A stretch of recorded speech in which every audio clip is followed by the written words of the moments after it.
My name is Gerald Schroeder. I have a, thank God, a strong science background from MIT, Massachusetts Institute of Technology, bachelor's, master's, PhD, 7 years in the physics staff, seen a whole range of atomic bombs detonated, moved to Israel, met my wife, Barbara Sofer, a great writer, and then teach Torah and science. So luckily, I'm lucky that I have the two that come together. And one of the questions that I'm asked as a scientist is, how can a scientist really believe that there's something that we refer to usually as God? You know, is this metaphysical whatever acting in the world or producing the world? And the irony is, the question's really a non-starter. Science has in fact discovered God. And you can talk to the hardline atheists and they will say, it looks like science has indeed discovered God. And how would that be? Well, if you take the trouble of going to the web and there type in WMAP, the initials for a satellite, it's a diagram that shows the development of the universe from the creation over time. It's a timeline. Every word on that diagram comes from the NASA site. It is the condensed knowledge of the scientific community of how the universe created and how it got to where we are today. Each of the lines, the vertical lines, is another billion years.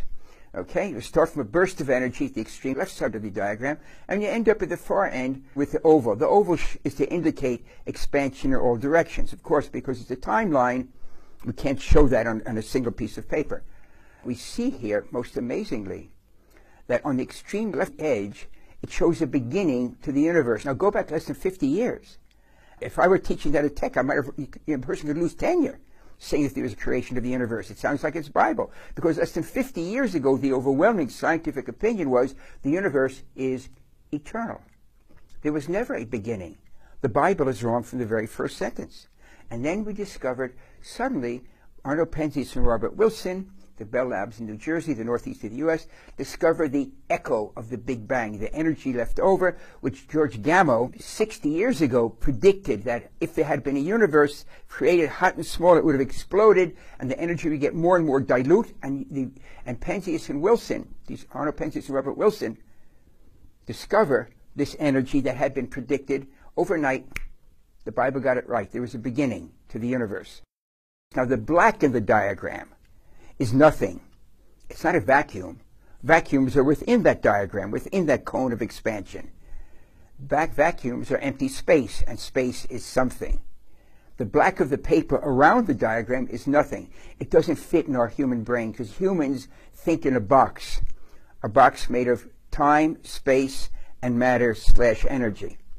No human, as clever as they might be, as expansive as they might be, thinks out of that box. So when we say outside that diagram is nothing, we can use the words, but we can't conceive of nothing. It doesn't fit in the human brain.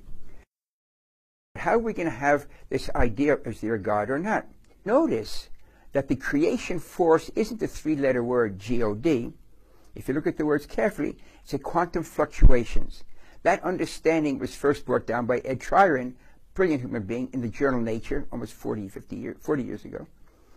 The universe allows creation of something from nothing, provided you have the laws of nature, quantum fluctuation. Tryon realized, and he published in the journal Nature, one of the two leading peer-reviewed journals in the world, that you can create something from absolute nothing, provided you've got the laws of nature, quantum physics and the laws of relativity. In other words, the laws of nature. So look what science has discovered. We can create the universe from absolute nothing, provided we have the forces of nature. Now, the laws of nature, the forces of nature aren't physical. They act on the physical. So if they create the universe, that means they predate the universe. So now we have a set of forces, we call them the laws of nature, that are not physical, that are able to act on the physical. They create the physical from absolute nothing. And they predate the universe, which means they predate our understanding of time. Put that together, and it sounds very familiar. If you haven't noticed it, that's the biblical definition of God.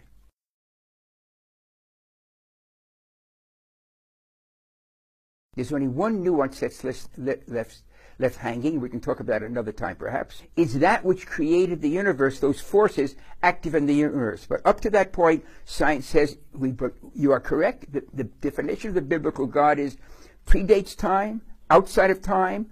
God is not a physical being, is a force, and it creates the universe. you'll notice that the opening chapter of Genesis, the only name for God is Elohim, God as manifest in the universe. Science has indeed discovered the biblical God, or we just need one part left, crucial. That which created the universe is also active in the universe itself. The very fact that you're watching this now pretty much establishes that point.